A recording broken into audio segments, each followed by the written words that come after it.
É uma satisfação para nós estarmos recebendo hoje o jornalista venezuelano Ernesto Villegas.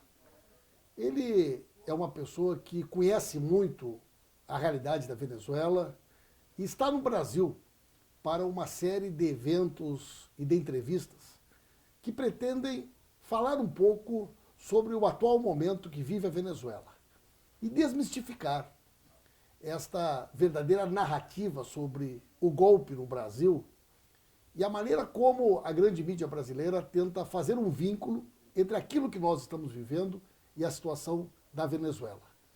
Por isso, é uma satisfação poder recebê-lo. E, desde já, agradecer, Ernesto, pela disponibilidade de estar conosco e poder iniciar esta conversa nos falando um pouco sobre o atual momento que vive a Venezuela e, especialmente, como esta mudança que houve recentemente no preço do petróleo no mercado internacional afetou diretamente a Venezuela, que, como nós sabemos, tem a maior reserva de petróleo do mundo. Para vocês terem uma ideia, o Brasil, antes do pré-sal, tinha em torno de 15 bilhões de reservas. E a Venezuela tem 300 bilhões. Como que essa crise do petróleo atingiu a Venezuela e que consequência ela trouxe para este momento que vive a Venezuela, Ernesto? Bueno, muchas gracias, Paulo. Un saludo a todas y a todos acá en Brasil. Yo estoy consciente del bombardeo constante que hay sobre los asuntos de mi país, no solo aquí en Brasil, sino en otros espacios del mundo donde hay una confrontación de propuestas políticas, de modelos políticos, donde se pretende utilizar el tema Venezuela para incidir en la política interna. Por eso hay versiones sesgadas, interesadas, de una situación muy compleja, que no negamos en lo absoluto en su dureza, en su complejidad para el pueblo venezolano. No sé si aquí en Brasil hay un dicho popular como el nuestro, que dice lo siguiente en Venezuela: ni tan calvo ni con dos pelucas. No sé si se entiende en portugués. Ni tan calvo ni con dos pelucas. ¿Qué quiere decir esto? Las cosas no son ni tan extremas como las pinta interesadamente un sector de la comunicación corporativa que prácticamente dibuja una situación de guerra, de absoluta y total destrucción de mi país, ni tampoco es un estado idílico, ni siquiera es, digamos, como quisiéramos que estuviésemos en los mejores momentos de la revolución bolivariana que lideró el comandante Chávez. Hace apenas 3 años nosotros teníamos una situación envidiable con los precios del petróleo en 100, 140 dólares. Pudo el comandante Chávez salir de grandes dificultades, sacar de la pobreza a millones de venezolanos y mediante políticas revolucionarias corregir una histórica desigualdad social que fue motivo de una gran explosión social en el año 89.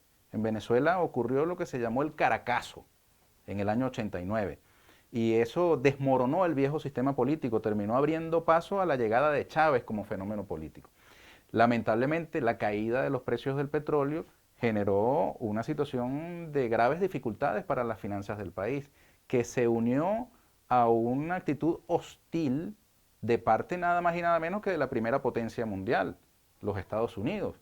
Debemos recordar que el presidente Obama firmó un decreto donde declara a Venezuela como una amenaza inusual y extraordinaria a la seguridad de los Estados Unidos, por Dios. Un país pequeño con esa gran reserva, pero que no amenaza a nadie.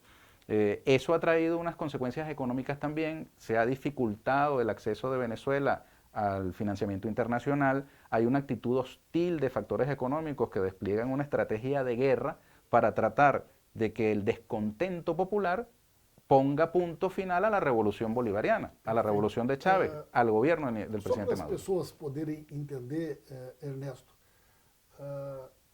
mais de 90% das reservas externas que chegam na Venezuela são provenientes da exportação do petróleo. É isso? Históricamente ha sido nuestro principal producto de exportación. Sí. Y plantea unos grandes desafíos, sobre todo para la construcción de una economía productiva, porque termina siendo mucho más atractivo importar productos terminados que impulsar la producción nacional.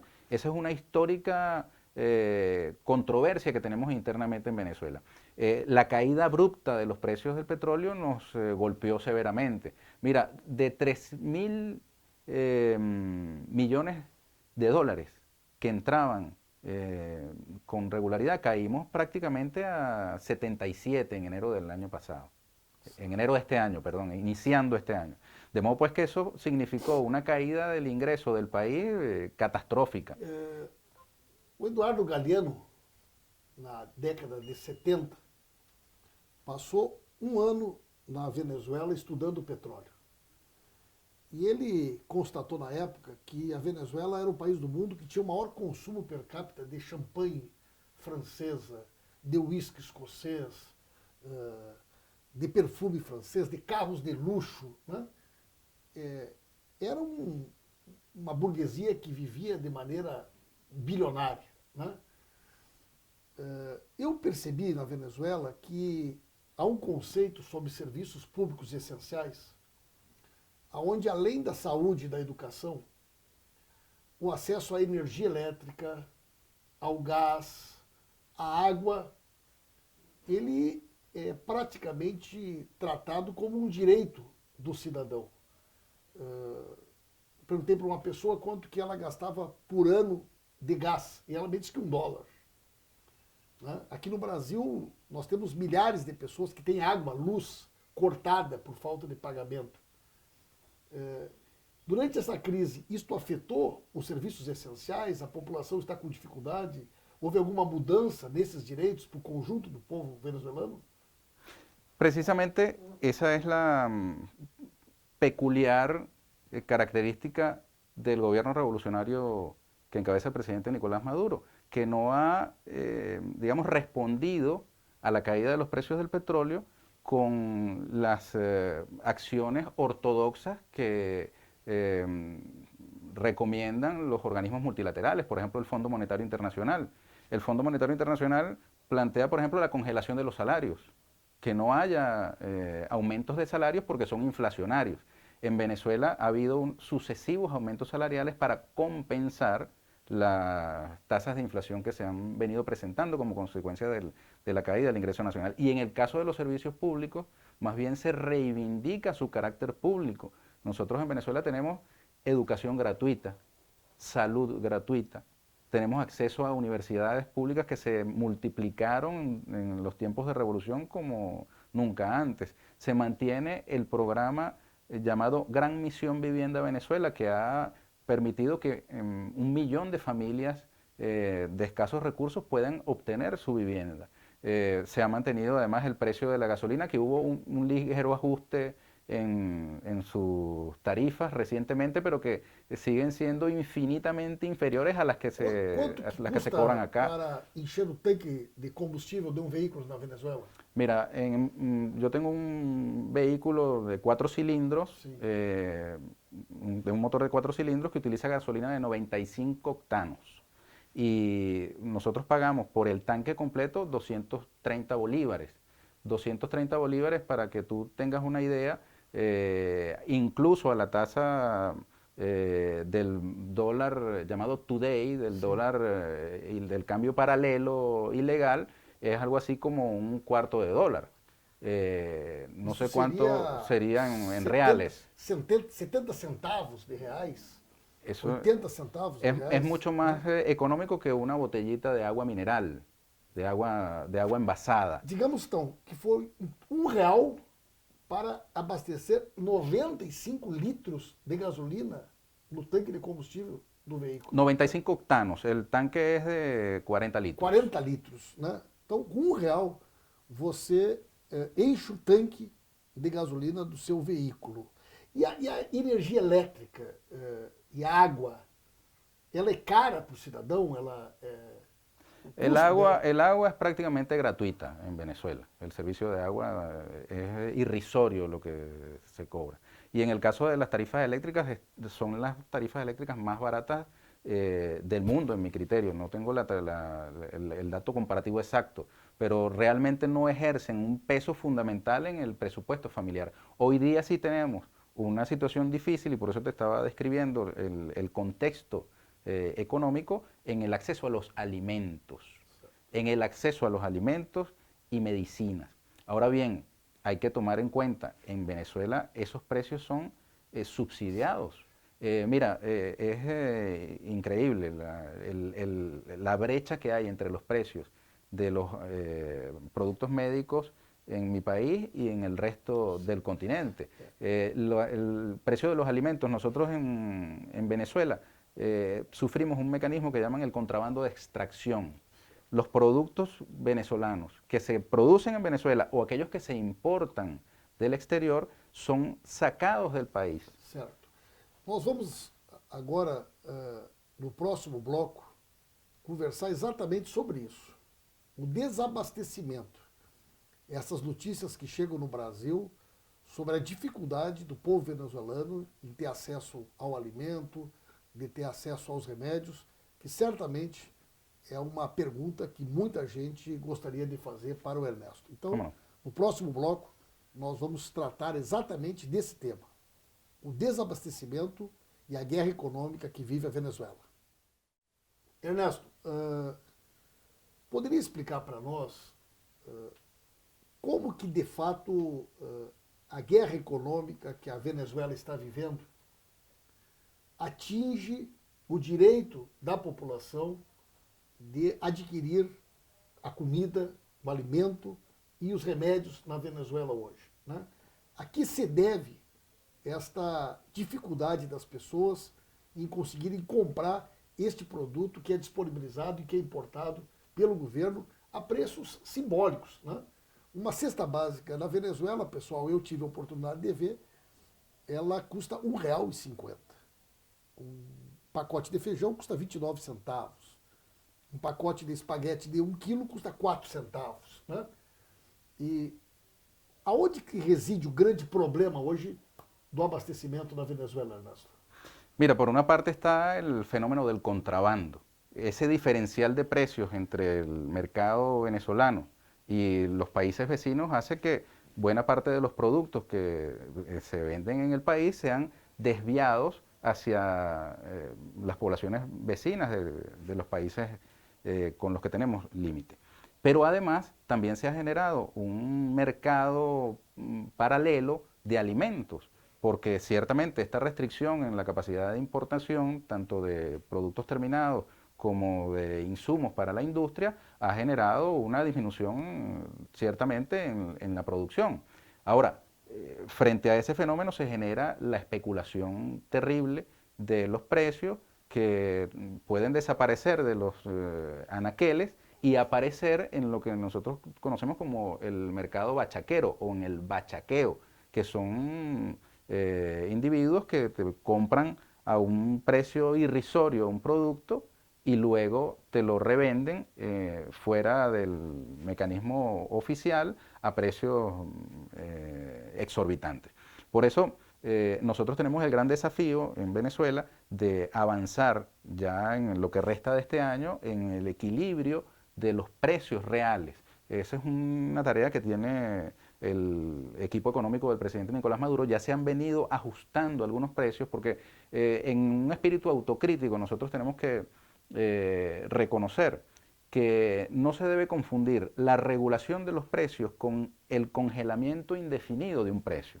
En la medida en que un precio permanece excesivamente congelado en el tiempo, sus costos de producción pueden desbordar el precio fijado. Entonces, ese mecanismo de fijación de precios tiene que ser permanentemente revisado para que se mantenga la estructura de producción y nosotros podemos tener regularidad y estabilidad en el acceso al producto. Ahora, todas esas correcciones se están dando en medio de una situación muy difícil por la caída del ingreso petrolero. Sin embargo, en estos 6 meses que han transcurrido, se han tomado acciones para la regularización y además se ha puesto en manos del poder popular organizado, de las comunidades, los mecanismos de distribución hacia los sectores más vulnerables.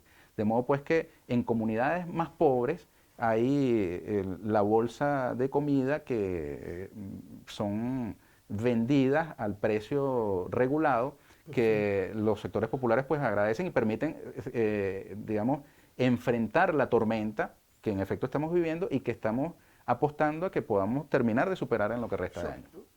Se eu entendi, né? Você tem lá um pacote de espaguete que custa 4 centavos. Uhum. Ele é comprado e ele é revendido no mercado paralelo por, digamos, R$ 4,00, 100 vezes mais. E boa parte desse produto é levada para a Colômbia, é levado para o Brasil, é levado para países do Caribe. Então o governo usa a riqueza do petróleo para dar um subsídio para o alimento barato para o povo, e a máfia criminosa pega esse alimento e transforma ele numa mercadoria para ganhar muito dinheiro. É isso que está acontecendo hoje na Venezuela. Es la conversión del alimento en mercancía, ¿m? Que es justamente lo que nosotros tenemos que combatir. El alimento es un derecho humano, la alimentación es un derecho humano, no tiene que ser visto exclusivamente como una mercancía. Uma pessoa me disse na Venezuela que hoje não há negócio no mundo que dê mais dinheiro do que traficar alimento e remédio da Venezuela para fora do país, que é muito mais lucrativo do que traficar droga, né? Y menos peligroso, Y menos peligroso. porque la legislación venezolana es muy dura con el tráfico de drogas.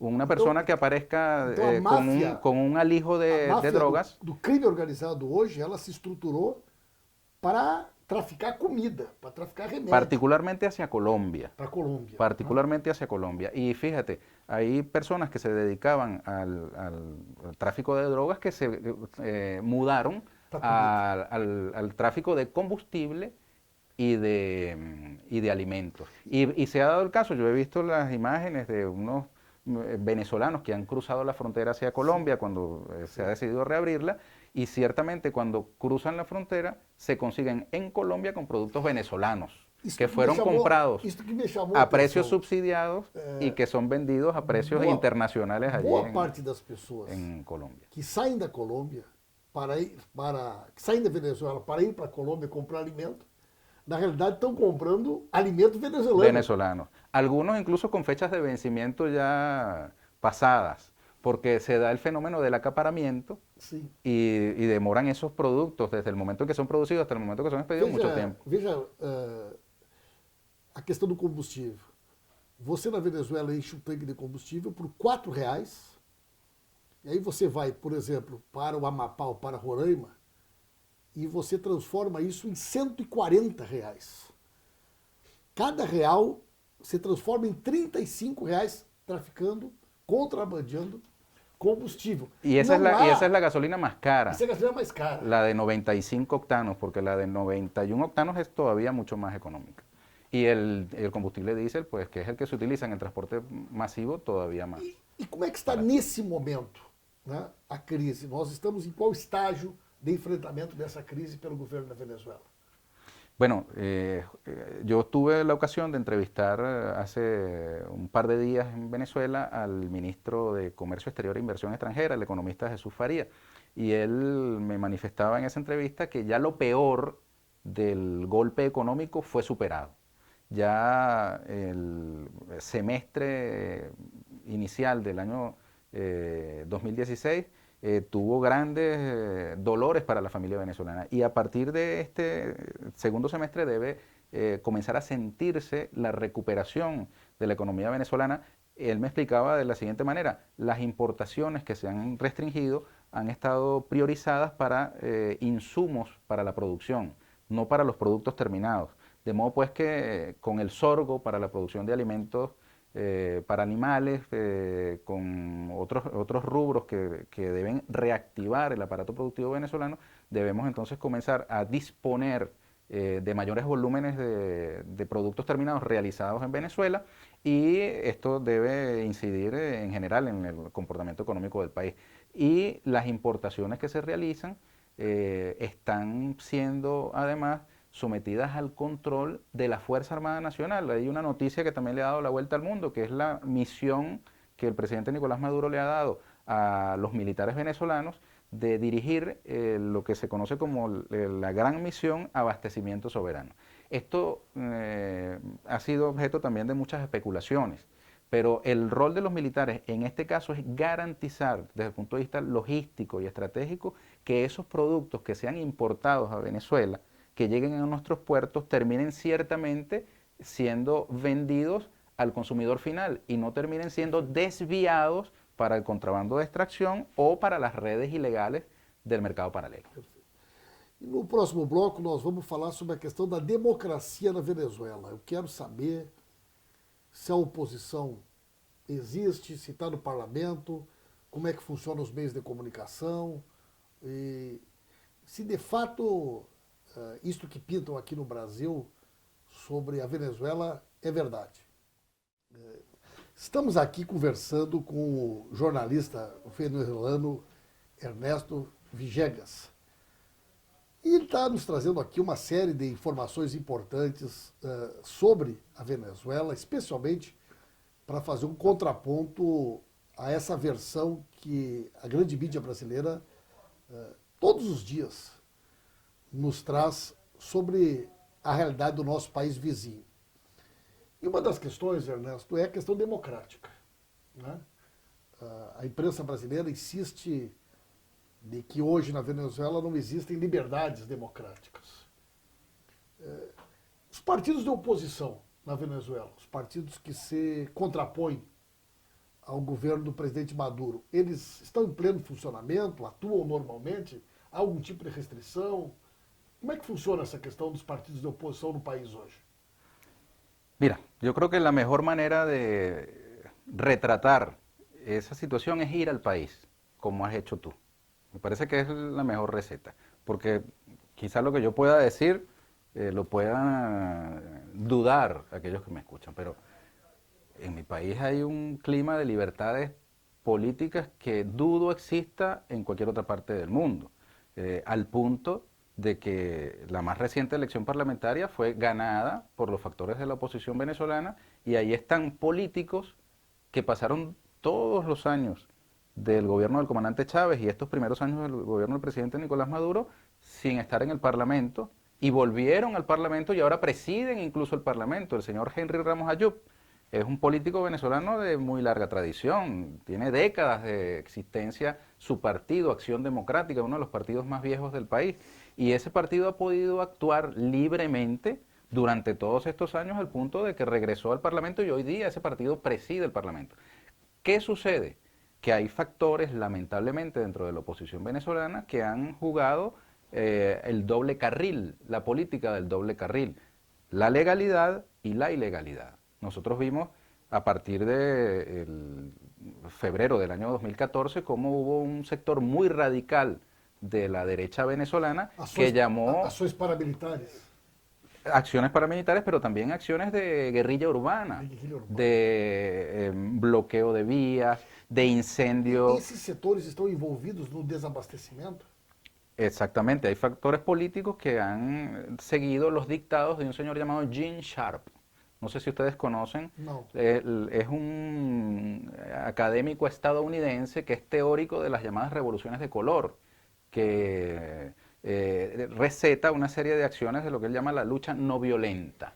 Esa llamada lucha no violenta contra los gobiernos incluye el acaparamiento de productos, incluye la caotización de los procesos normales en una sociedad. Entonces, aquellos políticos que han optado por la violencia necesariamente han tenido que ser juzgados y hay algunos políticos que están en prisión no por políticos, sino por llevar adelante acciones de tipo violento que no pueden quedar impunes. São políticos que cometeram crimes. Exactamente. Y sin embargo, sus partidos políticos continúan actuando. Te pongo un ejemplo, Voluntad Popular. Sí. El partido de Leopoldo López, que en el año 2014 abiertamente llamó a la gente a las calles hasta que se cayera el gobierno, llamó a la comisión de hechos violentos en todos los rincones, siguió actuando en política y hoy tienen diputados en el Parlamento. Ernesto, e a imprensa, o funcionamento da imprensa?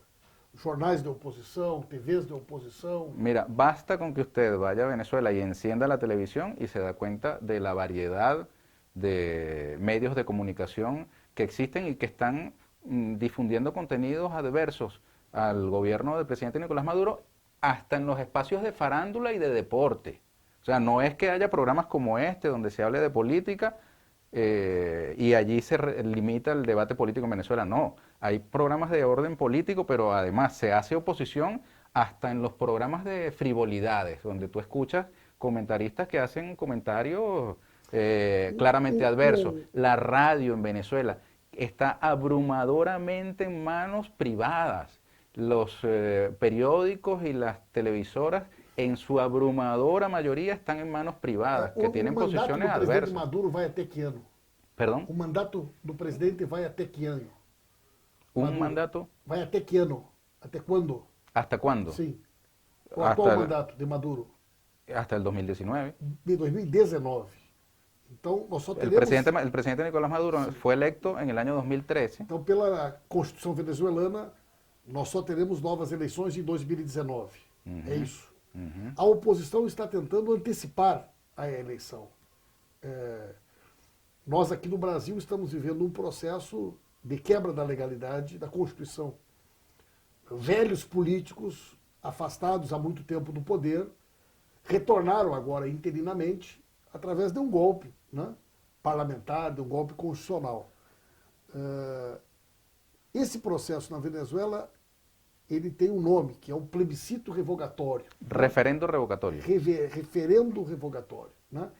E essa notícia tem surgido muito no Brasil. Né? Como que ocorre essa questão e como que a lei prevê a possibilidade de que esse referendo ocorra? Lo primero que yo tengo que decir es que hay que felicitar a los señores de la oposición que se acordaron, que se percataron de que nuestra Constitución es una de las pocas del mundo y de América Latina que prevé que para cambiar a un gobernante o a un funcionario de elección popular existe una herramienta que es justamente el referendo revocatorio. ¿Y quién trajo a la Constitución venezolana esa herramienta? El comandante Chávez. Lo trajo la Revolución Bolivariana. Es una figura traída, una innovación constitucional de la revolución. Y sin embargo, esa dirigencia de oposición ha estado ensayando durante todos estos años infinidad de caminos extraconstitucionales para derrocar al gobierno del presidente Maduro y antes al presidente Chávez. De modo pues que debemos primero que todo reivindicar esa herramienta como una herramienta de la revolución, una herramienta frente a la cual la revolución bolivariana más bien se siente orgullosa de haberla incorporado. Es un derecho nuevo que la revolución bolivariana le dio a los venezolanos y venezolanas. Lamentablemente los factores de la oposición han hecho mil cosas malas para que ese referendo revocatorio no se realice realmente en el lapso que ellos han planteado. Recogieron una cantidad de firmas para activar el mecanismo revocatorio, incluyeron allí una cantidad de personas fallecidas, de personas detenidas que no están en ejercicio de sus derechos políticos, en fin, han hecho una cantidad de cosas para que ante la comunidad internacional aparezca como que el Estado está impidiendo el ejercicio de un derecho. Pues no. Si esos señores cumplen con sus requisitos constitucionales, pues habrá referendo revocatorio. Pero habrá referendo revocatorio según las normas de la Constitución, no según los caprichos de los políticos. Ahora, te debo decir, la gran ambición de los venezolanos y venezolanas hoy no es referendo revocatorio o cualquier otra fórmula política. La gran ambición de los venezolanos es que se resuelva la situación económica, que nosotros podamos superar la emergencia económica que realmente estamos viviendo. La agenda de los políticos no es la agenda de los ciudadanos. La agenda de los ciudadanos tiene que ver es con el problema económico. Y lamentablemente en el exterior se pretende extrapolar esa ambición del poder de los políticos, porque es una ambición de poder. Tú mencionas el golpe en Brasil, yo te traje este libro para regalártelo. Es un libro que yo escribí sobre el golpe de Estado contra el presidente Chávez en el año 2002. Es un golpe que tuvo una gran motivación en el tema petrolero. Las medidas que en el campo petrolero estaba tomando el comandante Chávez para reforzar la soberanía venezolana sobre su petróleo, activaron el golpe. Y es un golpe con activa participación de los medios de comunicación social. Ernesto, eu estou convencido que o pano de fundo desses golpes, todos eles, econômico, especialmente no Brasil e na Venezuela hoje, é o petróleo, né? Não é por outro motivo que existem dois grandes produtores de petróleo no mundo que as suas reservas foram privatizadas. O Iraque e o Kuwait. E se os Estados Unidos são capazes de promover uma guerra no Iraque e no Kuwait para poder se apropriar do petróleo, imagine nós, que estamos aqui do lado. Então, sem dúvida, esse tema tem muito interesse no Brasil. E na primeira semana de agosto nós estaremos votando aqui o projeto do chanceler José Serra, que quer entregar o nosso petróleo, o nosso pré-sal para as multinacionais, né? Uma última questão que eu acho que vale a pena, Ernesto. Repercutiu muito aqui no Brasil uma notícia de que na Venezuela estavam faltando fraldas, absorventes, papel higiênico. Isso sempre tem um apelo muito grande, né? E eu tive conhecimento lá do episódio que envolve a empresa Kimberly. Kimberly-Clark. Kimberly-Clark, uma empresa norte-americana que praticamente monopolizava a produção desses produtos na Venezuela. O que aconteceu nessa questão do desabastecimento desse tipo de produto por ação desta empresa na Venezuela, Ernesto? Bueno, lo primero que nosotros tenemos que decir es que es una debilidad nuestra la dependencia frente a monopolios u oligopolios que proveen al país de productos de consumo masivo. Para nosotros es una debilidad y tenemos es que diversificar la producción para no depender de una empresa. Mas eu acho que isso é importante, Ernesto, as pessoas entenderem. Como a Venezuela tinha muito petróleo, muitos dólares, as grandes empresas que exploravam o petróleo, elas não queriam que a Venezuela se industrializasse, porque elas faziam questão que o produto fosse vendido nos Estados Unidos, né? Então essa dependência de produção, ela é fruto de um processo histórico, né? Que eu percebo o esforço para ser feito, mas isso não é uma coisa que muda da noite para o dia, né? Mas e essa questão da Kimberly? O que exatamente aconteceu? Bueno, a eso iba, mira.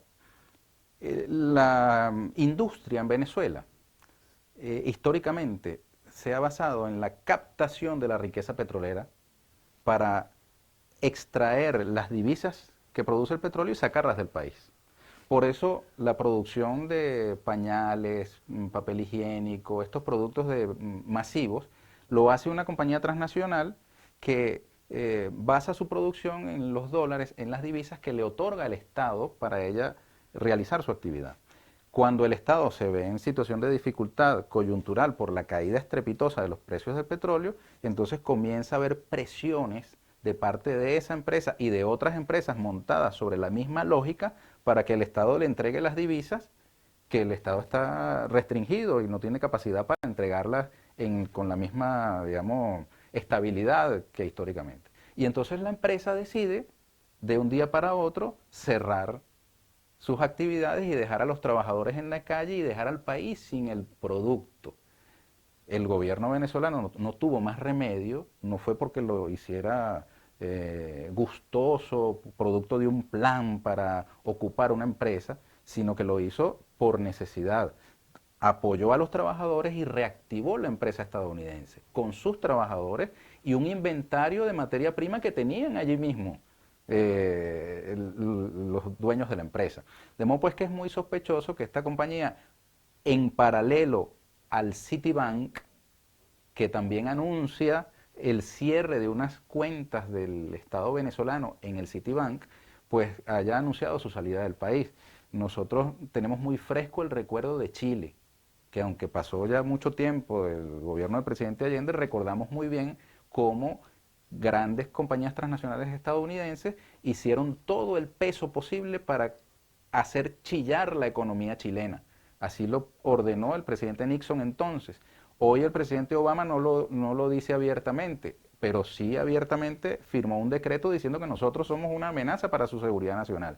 Yo hago un emplazamiento a la comunidad académica estadounidense y a la comunidad académica de América Latina para que juntos promovamos la desclasificación de los documentos secretos que debe tener el Departamento de Estado y la Agencia Central de Inteligencia y nos digan si es posible o no sospechar que estamos en este momento en Venezuela padeciendo algo similar a lo que le hicieron al gobierno de Allende en la década de los 70 o a lo que le hicieron a la Nicaragua sandinista de los años 70 y 80, del año 79. Hace apenas un día estuvimos conmemorando los 37 años de la Revolución Nicaragüense y recordamos que el señor Reagan declaró un embargo, un bloqueo contra la Revolución Sandinista. Hoy día podríamos estar en presencia de un bloqueo invisible, no declarado, pero que en la práctica se traduce en el cierre de estas compañías, en el bloqueo del acceso de Venezuela a los créditos internacionales y que ha traído grandes dolores a Venezuela. Ahora, termino con esto, Pablo. Venezuela va a salir de esta dificultad. Nosotros tenemos unas reservas petroleras inmensas. Si fuese verdad que el petróleo ya no es importante, que es un producto marginal, en desuso, démodé, ¿por qué sigue habiendo grandes guerras imperiales en los países poseedores de grandes reservas? ¿Por qué el interés de las transnacionales en explotar y explorar nuestro petróleo? ¿Por qué? Yo estoy seguro de que ese producto va a recuperar su cotización internacional. Vamos a nosotros a producir en el país los productos que requerimos y vamos a salir de la emergencia económica. Y por eso el apuro de la oposición, por eso el desespero de los factores que quieren derrocar al gobierno del presidente Maduro. Están desesperados, apurados, porque saben que nosotros, superando los problemas económicos, vamos a ver un reverdecer del chavismo, vamos a ver un reflorecimiento del ímpetu y el entusiasmo revolucionario en el pueblo de Venezuela, que hoy día ciertamente está golpeado por la crisis económica. A Venezuela que eu vi, eu achei muito bonita. Um povo muito alegre, um povo corajoso. Uma última palavra para os brasileiros que quiserem ir para a Venezuela. O que tu tem para nos dizer? La penúltima. Sí. Porque la última todavía no la vamos a dar. Mira, nosotros tenemos que tener confianza en las capacidades de nuestro pueblo para salir adelante. Ya pasamos el primer semestre del año 2016 en medio de grandes dificultades. Estoy seguro de que nosotros este año vamos a terminar de despejar el camino de esos obstáculos que nos han sembrado y vamos a poder recuperar la economía, recuperar nuestra autoestima nacional, que ciertamente nos las han golpeado con tantas dificultades, con tantas agresiones, y vamos a salir airosos. Vamos a tener después de la crisis una valoración todavía mayor sobre lo que tenemos. Normalmente cuando uno tiene abundancia de un producto, de un recurso o de algo, no lo valora lo suficientemente. Hoy podemos valorar más lo que hemos tenido y mañana valoraremos todavía más lo que vamos a conservar y lo que vamos a hacer expandir en Venezuela, que es una de las economías con grandes posibilidades de desarrollo. Me decía el expresidente Rodríguez Zapatero, de España, a quien entrevisté recientemente, que América Latina es el continente del futuro. América Latina es el continente del futuro. Tenemos 25% de agua doce no planeta. Tenemos energía, tenemos recursos naturales, pero ¿sabes qué tenemos? Y producción de alimentos. Pero ¿sabes qué tenemos más que eso, Pablo? Sí. Esto. Los seres humanos. Nosotros nuestra gente, en ninguna otra parte del planeta, nosotros podemos ir de un extremo a otro, de tantos kilómetros, entendiéndonos en una lengua, así sea en portuñol. En ninguna otra parte del mundo se da esa condición. Da patria grande latinoamericana. Así es. Y con esa gente nosotros vamos a salir adelante. En Venezuela, en Brasil, en Colombia, en Cuba, Nicaragua. Convidar as pessoas para irem a Venezuela, para que elas olhem como eu olhei e possam formar a sua opinião sobre a Venezuela que eu vi.